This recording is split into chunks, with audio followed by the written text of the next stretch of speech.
Terzo settore in agitazione a Reggio Calabria. Una rappresentanza di 150 operatori si è data appuntamento a Palazzo San Giorgio per parlare col sindaco Arena delle loro rimostranze di fronte ad una situazione che ha condotto il comparto dei servizi sociali ormai allo stremo. A fianco a loro anche Monsignor Vittorio Mondello, arcivescovo metropolita di Reggio Calabria Bova. In alcuni casi il ritardo dei pagamenti supera i 14 mesi.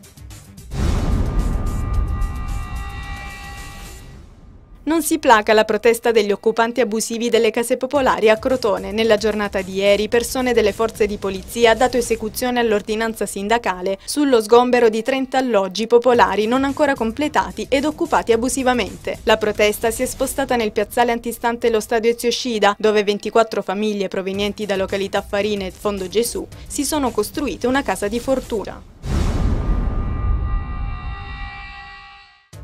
La sala consiliare dell'amministrazione provinciale di Catanzaro ha ospitato una riunione del tavolo di partenariato per i progetti integrati di sviluppo locale della provincia di Catanzaro. Le risorse regionali ammontano complessivamente a circa 400 milioni di euro e per la provincia di Catanzaro sono stati stanziati circa 63 milioni. Dalla prossima settimana entrerà in funzione il laboratorio di progettazione territoriale della provincia.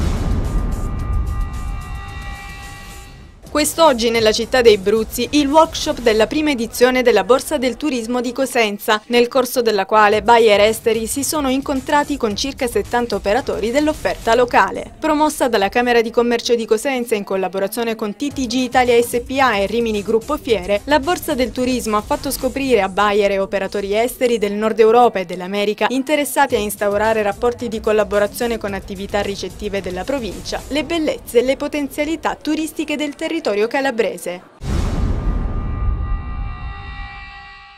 È stato presentato ieri alla stampa il nuovo sito ufficiale dell'FC Crotone Calcio. Pubblicato online per la prima volta nel novembre del 2000, nell'arco delle stagioni lo stesso sito ufficiale www.fccrotone.it ha raggiunto traguardi importanti e da quest'oggi è stato riprogettato e ricostruito da zero per offrire contenuti al pubblico ancora di più in tempo reale. La società calcistica offrirà così tempestivamente notizie come le formazioni appena scese in campo, la cronaca in diretta web della gara e altro ancora.